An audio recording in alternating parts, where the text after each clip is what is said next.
اور اس کے ساتھ ساتھ شکست فائز سے دوچار کرنے کے ساتھ ساتھ پاکستان نے ان کے رفائل بھی گرا دیے ایک بہت، اور پھر پاکستان نے کچھ لیڈنگ رول بھی پلے کیا جو ایران اور اسرائیل کے درمیان معاملہ تھا، اس کو امریکہ نے باضابطہ طور پر اپریشیٹ کیا ہے۔ مارکو روبیو نے باضابطہ طور پر اس کو اپریشیٹ کیا کہ پاکستان جو ہے اس کے جو ثالثی کا کردار تھا وہ بہت ہی اچھا تھا، اس کو بہت شاندار انداز میں خراج تحسین پیش کیا، اور پھر بھارت کی کوششوں کے باوجود دہشت گردی کے خلاف جنگ میں پاکستان کے کردار کو سراہا۔ یہ پاکستان کی بڑی کامیابی ہے، ایک تو یہ ہے، اور میرا بھی دل کرتا ہے کہ میں اپنے ولاگ کو، جناب میرے تو 4-6 لاکھ ویورز ہو جائیں، لیکن میں جرنلسٹ ہوں اور اپنا ولاگ بیچنے کے لیے ایسی کوئی حرکت، کوئی ایسا تجزیہ نہیں کر سکتا جو بے بنیاد ہو۔ اس لیے میری کوشش ہوتی ہے کہ جو بھی خبر آپ کو دوں الٹیمیٹلی درست ثابت ہوتی ہے۔ ہم نے آپ کو ماضی میں بھی جو کچھ بتایا تھا وہ درست ثابت ہوتا رہا۔ منرلز کے حوالے سے بھی ہم نے بتایا تھا کہ امریکہ دلچسپی رکھتا ہے، تو اس بار جو گزشتہ روز ملاقات ہوئی اس میں امریکہ نے جن شعبوں میں خاص طور پر انویسٹمنٹ کے حوالے سے کیا ہے دلچسپی کا اظہار، اس میں منرلز بھی شامل ہیں۔ منرلز ٹاپ پر ہیں۔ پاکستان میں پاور کمپنیاں ہیں وہ تو آتی جاتی رہتی ہیں، مختلف ملکوں کی، امریکہ بھی ہوں گے۔ کول میں ان کو دلچسپی ہو سکتی ہے، لیکن زراعت میں دلچسپی ہو سکتی ہے، آئی ٹی میں دلچسپی ہے، ٹیلی کام میں دلچسپی ہے، لیکن منرلز میں سب سے زیادہ دلچسپی ہے۔ ایک تو یہ بات ہے، لیکن اس پہ ذرا پاکستانی قیادت کو تھوڑا سوچنا بھی ہوگا کہ پاکستان اپنے مفادات کا تحفظ کیسے کرے گا، کیونکہ امریکہ نے ابھی حال ہی میں جو یوکرین کے ساتھ کیا اس کو دیکھنا بڑا ضروری ہے۔ ایک بات تو یہ ہے۔ دوسری امپورٹنٹ بات یہ ہے کہ پاکستان پر یہ جو عمران خان کے حوالے سے میری اطلاع کے مطابق اسحاق ڈار صاحب پر تھوڑا امریکہ میں بات چیت ہو رہی تھی، ان کے اپنے دوست بھی ہیں، سینیٹرز بھی ہیں، تو اب تھوڑا سا ایک جو ہے امریکی کانگریس کے لوگ جو تھے یا سینٹ کے لوگ، ان سے جب رابطے ہوئے اسحاق ڈار صاحب کے، وہ نارمل ہوتے ہیں، وہ کوئی ایسی آفیشیل میٹنگس نہیں ہوتی، لیکن گفتگو ہوتی رہتی ہے اس لیول کے لوگوں کی، اس کا جواب دینا بہت ضروری تھا، کیونکہ اس وقت عمران خان کے بیٹے بھی امریکہ میں تھے، اور بلکہ ہیں، اور ایک کیمپین بھی کھڑی کی جا رہی ہے عمران خان کے لیے، تو یہ حکومت تو انڈرسٹینڈیبل ہے کہ حکومت بھی اس کا جواب دے گی، اچھا یا برا، وہ کیا کر رہے ہیں، یہ کیا کر رہے ہیں، مجھے اس میں سے غرض نہیں ہے، لیکن حکومت نے اس کا جواب دیا۔ تو اسحاق ڈار نے 2 چیزوں کا جواب دیا۔ ایک، انہوں نے عافیہ صدیقی سے متعلق ان سے سوال ہوا، وہ اٹلانٹک اس میں ان کا سوال عافیہ صدیقی کے متعلق تھا، جو اینکر کر رہے تھے اس کو اٹلانٹک کونسل میں۔ تو اسحاق ڈار صاحب نے یہ کہا کہ امریکی عدالتی نظام جو ہے وہ اس نے رائٹلی سو سزا دی ہے عافیہ صدیقی کو۔ اب یہ رائٹلی سو کتنا ہے، یہ اس پر پھر کسی وقت بات کریں گے، لیکن اس وقت اس کا تجزیہ کرنے کی ضرورت ہے کہ اسحاق ڈار صاحب نے یہ کیوں کہا۔ پاکستانی وزیر خارجہ ہے، وہ وہاں موجود ہے امریکہ میں، اس کو اپنے معاملات کو آگے بھی ایک تو لے جانا ہے۔ دوسرا، ایک امریکی پریشر آ رہا، اور اٹلانٹک کونسل کے جو سیشن تھا اس میں ان سے یہ سوال بھی ہوا اینکر کا عمران خان کے حوالے سے، تو اس کو بھی انہوں نے بیلنس کرنا تھا۔ اب ان کے اوپر تبرے پڑے جا رہے ہیں، وہ ایک الگ بات ہے، لیکن عافیہ صدیقی کے کیس کا میں دوسرا آدمی ہوں جو عافیہ کی والدہ کے گھر پہنچا تھا۔ پہلے وہ فرج سعید تھے کراچی میں، وہ تقریر کے لیے بھی کام کرتے تھے اور امت کے لیے بھی کرتے تھے، تو بڑے زبردست جرنلسٹ ہیں، دوست ہیں ہمارے، ان کے سلیوٹ ہے ان کو بھی، آج کل بھی ایک ٹی وی چینل کے ساتھ ہیں، بڑے زبردست جرنلسٹ ہیں وہ تھے، انہی سے پتہ چلا تھا، تو پھر میرا گھر قریب تھا تو میں چلا گیا تھا۔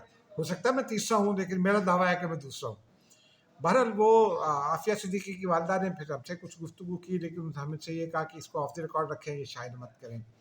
اس کی بنیاد پر میں آپ کو آگے بتا سکتا ہوں اگلے دنوں میں کہ کیا معاملہ ہے، لیکن انہوں نے جو اسحاق ڈار نے یہ بیان دیا، وہ ان کو نہیں، میرا یہ خیال ہے کہ ان کو اگر وہ کوئی اور الفاظ استعمال کر لیتے تو شاید درست ہوتا، لیکن وہ اگر آپ اس کو ٹیکنیکلی دیکھیں تو ان کو وہ الفاظ کہنے پڑنا تھے۔ وجہ کیا تھی کہ اگلا سوال عمران خان کے حوالے سے بھی تھا، تو انہوں نے عمران خان کے کیس کو جسٹیفائی کیا اور رائٹلی سو کیا.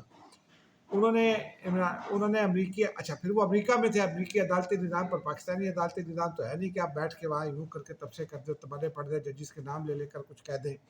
گزشتہ روز عمران خان صاحب نے بھی ایک ہائی کورٹ کے چیف جسٹس کے بارے میں بہت کچھ کہا تھا اپنی پارٹی کے لوگوں سے بات کرتے ہوئے 2 روز پہلے, اور پھر اس کا ٹویٹ بھی آیا تھا.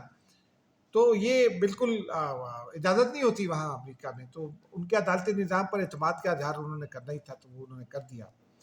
اور عمران خان کے حوالے سے انہوں نے بتایا کہ جناب انہوں نے 9 مئی جو ہے وہ ریاست پر حملہ تھا, سیکیورٹی اداروں پر حملہ تھا, اور 222 مقامات پر یہ حملے ہوئے تھے. تو انہوں نے کہا کہ عمران خان کے حوالے سے اسی طرح جس طرح امریکی عدالتی نظام نے ڈیو پروسیس کے ذریعے سزا دی عافیہ صدیقی کو, تو پاکستان میں عمران خان کے خلاف وہ ڈیو پروسیس جاری ہے. یہ ایکچوئل کمپیریزن تھا. اب اچھا کیا برا کیا پھر اس پہ بات کریں گے, لیکن اب امریکہ کے ساتھ پاکستان نے ایک چیز اور جو گزشتہ شب ہوئی, وہ پاکستان نے امریکہ کو یہ آفر کیا. اور میں نے آپ کو کوئی مہینہ پہلے یا 35 دن پہلے ایک ولاگ میں یہ بتایا تھا کہ پاکستان امریکہ کو کیا آفر کر سکتا ہے. وہ آفر کر دی پاکستان نے امریکہ کو یہ آفر کیا ہے کہ وہ چین اور امریکہ کے درمیان برج بن سکتا ہے, پل کا کردار ادا کر سکتا ہے. آرمی چیف کا دورہ چین اسی سلسلے کی کڑی ہے, اور اسحاق ڈار جب وہاں پہنچے تو آرمی چیف کا دورہ چین ختم ہو چکا تھا. تو یہ اس کو آپ اس لنک کو اس طرح بھی دیکھیں. اب آتے ہیں پاکستان میں کیا ہو رہا ہے. آج پاکستان میں ایک بڑی کانفرنس ہوئی, ریجنل ڈیفنس چیفز کی کانفرنس ہوئی. اس میں ازبکستان, قزاقستان, قازقستان, ان ممالک کے جو ہے وہ 4-5 ممالک تھے جن کے سربراہ سینٹرل ایشیا کے ملک ہیں, یہ وہ شریک ہوئے. امریکی سینٹ کام کے چیف جنرل مائیکل کورالا بھی اس پہ شریک ہوئے. وہ پاکستان آئے ہیں, وہ اس پہ شریک ہوئے. ان کے بارے میں اطلاع ہے کہ ان کو صدر مملکت کل یا کسی وقت سول ایوارڈ بھی دیں گے. یہ بڑی پاکستان کی کامیابی ہے کہ پاکستان جو ہے وہ اس کانفرنس میں جو ریجنل سچویشن ہے, بھارت پاکستان معاملہ, اس پر بھی غور ہوا. جو ایران اسرائیل معاملہ ہے اس کے اوپر بھی غور ہوا. تو پاکستان کا رول جو ہے وہ بڑھ رہا ہے. یہ ہم آپ کو پہلے بتا چکے ہیں کہ پاکستان کا رول, ریجنل رول بڑھتا جا رہا ہے, اور یہی پاکستان کی بڑی کامیابی ہے. اب اگلی خبر پہ آ جاتے ہیں ناظرین, اس کا تجزیہ کر لیتے ہیں. عمران خان صاحب نے کمیٹی بنائی تھی 5 اگست کے احتجاج کے لیے. انہوں نے کہا تھا کہ جناب یوں ہونا ہے, عمر ایوب اس کی سربراہی کریں گے, سلمان اکرم راجہ, جنید اکبر اور علی امین گنڈاپور اس کے ممبر ہیں. 4 رکنی کمیٹی تھی. عالیہ حمزہ کو بھی اس میں شامل کر دیا تھا. عالیہ حمزہ تو کام کر رہی ہیں, سلمان اکرم راجہ سندھ چلے گئے ہیں, موبلائزیشن کریں گے. جو جنید اکبر صاحب ہیں ان کی آج ہی ایک ویڈیو لیک ہو گئی جس میں وہ علی امین گنڈاپور کی کرپشن کی بات بھی کر رہے ہیں, اور کہہ رہے ہیں کہ یہ تحریک کے لیے کچھ نہیں کر رہے, میں تو کام کر رہا ہوں لیکن یہ کچھ نہیں کر رہے. تو پارٹی کے اندر کی چیزیں تو باہر آ گئیں, وہ فرام دی ہارسز بہت باہر آ گئیں. وہ ویڈیو وہ آڈیو موجود ہے اس پر, سوشل میڈیا پر, ٹویٹر پر موجود ہے. مرتضیٰ سلنگی صاحب نے اس کو ٹویٹ بھی کیا ہے. لیکن عمر ایوب صاحب کہاں ہیں؟ وہ تو لیڈر آف دی اپوزیشن ہے, اور وہ عمران خان کو قائد و اب بھی وزیر اعظم عمران خان کہتے ہیں. انہوں نے اس کمیٹی کا کوئی ایک اجلاس بھی نہیں کیا. جب آپ نے اجلاس ہی نہیں کیا تو تحریک کیسے چلے گی؟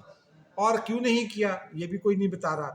علیمہ خان صاحبہ سے پوچھا تو وہ کہتے ہیں کہ جب یہ 5 اگست آئے گا تو اس سے پہلے کوئی شرارت نہ کرے, 5 اگست آئے گا تو دیکھی جائے گی. حالانکہ وہ بلنٹ ہیں, وہ ہم لوگوں کو برا بھلا کہنے میں بہت بلنٹ ہیں, لیکن ان کا بھی یہ تھا کہ جناب وہ میں ابھی کچھ نہیں کہوں گی, 5 اگست آئے گا تو کچھ کہوں گی. عمر ایوب صاحب پیراگلائڈنگ کرتے ہوئے پائے جاتے ہیں ضرور ہری پور میں, لیکن وہ کمیٹی کا ایک اجلاس بھی نہیں ہوا. تو یہ کیسے کامیاب ہوگا احتجاج؟ یہ بڑا امپورٹنٹ سوال ہے. اسی کا دوسرا حصہ یہ کہ آج اڈیالہ جیل میں سماعت تھی تو شخانہ 2 کی, تو پی ٹی آئی کے وکلاء نے ذرا اپنی حکمت عملی تبدیل کی. آج قاسین مفتی کو انہوں نے روک لیا, علیمہ خان نے, اور قاسین مفتی نے بھی جج صاحب کو میسج بھجوا دیا. حالانکہ جج نے اپنا اسٹافر بھیجا تھا, انہوں نے میسج بھجوا دیا کہ یہ علیمہ خان کو اندر آنے دیں گے تو میں آؤں گا. اور بڑی کوشش ہوتی رہی کہ آپ آئیں, مقدمہ آگے چلے. آج مقدمے کی سماعت نہ ہو سکی.